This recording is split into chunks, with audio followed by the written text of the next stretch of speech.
Dharmasthala trip ಐತಂತೆ. ಅವನು mobile ಸರಿ ಇಲ್ಲಂತೆ. ಈಗ ಮತ್ ನಂದೇ ಮೊಬೈಲ್ ಕಟ್ ಕಳಿಸ್ತೀನಿ ಬೆಳಿಗ್ಗೆ. ಇದು ಸ್ಕ್ರೀನ್ ಟಚ್ ಯಾವ್ದೇ ಕಾರಣಕ್ಕೆ ಕಳ್ಕೊಳಂಗಿಲ್ಲ ಅಂತ ಹೇಳ್ಬೇಕು ಅವನಿಗೆ. ಯಾಕಂದ್ರೆ ಇದು ಬೇರೆ ಕೊಡಿಸಿರೋದ ಗಿಫ್ಟ್.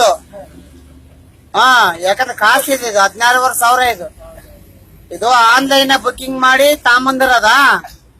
ಮತ್ತ ಆಮೇಲೆ ಏನ ಪ್ರಾಬ್ಲಮ್ ಆದ್ರೆ ಬಹಳ ಕಷ್ಟ ಆಗುತ್ತೆ. ಈಗ ನಾನು ಕೂಡ ನಮ್ಮ ಮನೆಗೆ ಹೇಳಿಲ್ಲ ಮೊಬೈಲ್ ತಗೊಂಡಿನಂತ. ಈಗ ನಾನು ಕೂಡ ದಿನ ಮನೆ ಮ್ಯಾಗೆ ಚಪ್ಪರದಾಗ ಇಡ್ತೀನಿ.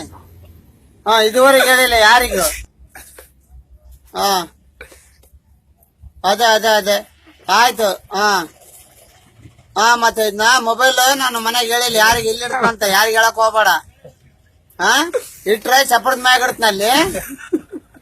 ಇಲ್ಲಂದ್ರೆ ಅಲ್ಲಿ ಇದ್ರಾಗ ಇಡ್ತ ನೋಡ, ಬಚ್ಚಲ ರೂಮ್ನಾಗ ಗುಣ್ಯಾಗ ನೀರ್ ಹೋಗವಲ್ಲ ಪೈಪ್ನಾಗ, ಅಲ್ಲಿ ಪೈಪ್ನಾಗ ಇಡ್ತೀನಿ, ಯಾರಿಗೆ ಹೇಳಕ್ ಹೋಗ್ಬೇಡ. ಸರಿ, ನಾನ್ ಬೆಳಿಗ್ಗೆ ಮಾತಾಡ್ತಾಗ ನೀ ಎಷ್ಟು ಗಂಟೆಗೆ ಏನಂತ ಇಡ್ಲಾ? ನೀ ಮಾಡ್ತೀಯ? ಅಲ್ಲ, ನೀನ್ ಮಾಡ್ತೀಯ ನಾನ್ ಮಾಡ್ಲಾ? ನಾನೇ ಮಾಡಕ ಥಂಡಿ ಐತೆ. ಆಯ್ತು ಮಾಡ್ತಾಗ ಮಾಡ್ತಾ. ಆಯ್ತು ಕಟಿಂಗ್. ಏನ್ ಕಟಿಂಗ್?